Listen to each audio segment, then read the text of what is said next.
یہ کیسا وصف ہے ڈاکٹر صاحب کہ کچھ کہا بھی نہیں، سب کچھ کہہ بھی گئے؟ کمال یہ ہے کہ یہ بھی نہیں کہا کہ دل کی کیفیت بدل لیجئے، خود بخود دلوں کی کیفیت بدل جایا کرتی تھی۔ اچھا، مجدد الف ثانی رحمۃ اللہ علیہ نے جس انداز سے اصلاح امت کا کام کیا، ظاہر ہے وہ دور انتہائی شدید ترین دور تھا، وہ جو دین اکبر کا معاملہ تھا اس کا غلبہ۔ آپ ان کا پرتاؤ نظر آتے ہیں، آپ ان کی ایکسٹینشن نظر آتے ہیں، آپ نے بھی ریویم کیا اسلام کو اسی انداز سے، ذرا اس بارے میں بتائیے۔ میرے خیال میں دو دوروں کے اگر آپس میں کچھ مماثلت بھی چیک کی جائے، جیسے وہاں ایک دین الہی کے نام پر ایک فتنہ پیدا کیا گیا، بالکل ٹھیک، اور حضرت مجدد الف ثانی سے احیاء اور تجدید کا کام لیا گیا، لگتا یہ ہے کہ یہاں بھی ایک فتنوں کی بھرمار ہے۔ درست، ایک تو وہ ختم نبوت کے نام پر فتنہ چل رہا ہے، اس کے علاوہ انگریزوں کے ظاہری قبضے کے بعد مسلمانوں کے ایمان کمزور ہو گئے، ان کی تہذیب کمزور ہو گئی، تو لہٰذا ایسے طاقتور ولی کی ضرورت تھی جو یہاں آ کر پھر اسلام کو ایک زندگی اور تابندگی دے اور اپنے وجود مبارک کی برکت دے۔ شاہ ولی اللہ محدث دہلوی رحمۃ اللہ لکھتے ہیں کہ نسبت یہ سلسلہ نقشبندیہ میں نسبت معرفت کا بڑا غلبہ ہوتا ہے۔ ٹھیک ہے، نسبت معرفت بنیادی طور پر اس کو کہتے ہیں کہ آپ اپنی روحانی طاقت سے اگلے کی روح پر ایمان کے زور پر اثر ڈال سکتے ہیں، تو آپ کے اثرات بہت زیادہ پڑتے تھے، اور آپ کا جو میتھڈ تھا تربیت کا وہ بڑا مثالی تھا۔ ایک تو یہ تھا کہ آپ عام بندوں کو عام مثالوں سے بات سمجھا دیتے تھے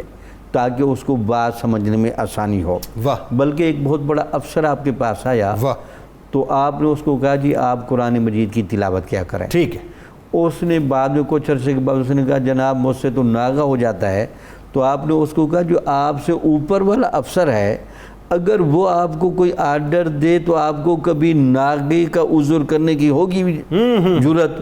تو آپ نے کہا نہیں، آپ نے کہا اس کا مطلب کہ آپ اپنے سے بڑے افسر سے بھی ٹھیک، اللہ تعالیٰ کے کلام کو اہمیت نہیں دیتے۔ وہ بہت نادم ہوا، انہوں نے کہا کہ یہی تو قرآن مجید ہے جس کے ساتھ ہمارا اتنا لگاؤ چاہیے اور محبت چاہیے۔ ٹھیک، پھر سنت نبوی کے ساتھ جو آپ کا تعلق تھا اور آپ کا پیار و محبت تھا، بلکہ پیمانہ دیکھیں آپ کی عشق رسول کا اور محبت کا، کہ جو بھی آپ کو پہلے ملتا تو آپ کہتے ہیں کہ بڑے پیار و محبت کے ساتھ اس کے چہرے پر ہاتھ پھیرتے، سبحان اللہ، اور ہاتھ پھیرنے کے بعد اس کی لہجہ کی وہ مقدار چیک کرتے تھے واہ، جو سنت کے مطابق ہے۔ سبحان اللہ، اور وہ کہتے تھے کہ اگر آپ یہ وہ شکل بھی نہیں اختیار کر سکتے، وہ لباس نہیں اختیار کر ٹھیک سکتے، ہے، اس طرح چل پھر نہیں سکتے، ٹھیک ہے، بیٹھ نہیں سکتے، حتیٰ کہ کھانے پر ہاتھ دھونا، ٹھیک ہے، کھانا کھاتے ہوئے اسی طریقے سے بیٹھنا، چھوٹی چھوٹی چیزوں کو سنت کے مطابق چیک کرتے تھے۔ ٹھیک ہے، جب کسی نے کہا جناب اتنی سختی سے کیا ہوگا،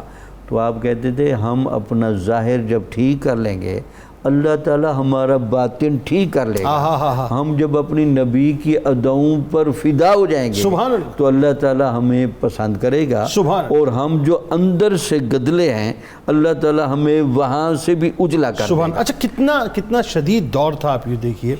1857 کی جنگ آزادی کے بعد،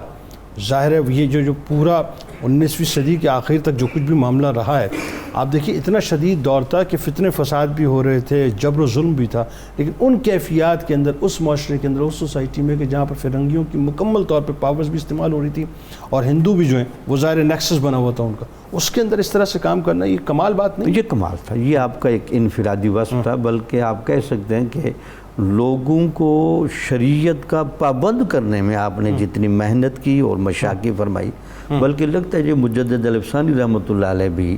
جس احیائی رنگ کے ساتھ نمودار ہوئے تھے، ان کا بھی یہی مقصد تھا کہ جتنے بھی فتنے آئیں گے، ایک تو ہے کہ آپ فتنوں کو کردار کے زور پر روکیں، گویا کہ یہاں کردار کی بڑی دعوت تھی، کیونکہ کردار سے بڑھ کر کوئی طاقتور چیز نہیں، تو اس کا آپ ہم پوری زندگی پیغام دیتے ہیں۔ بالکل۔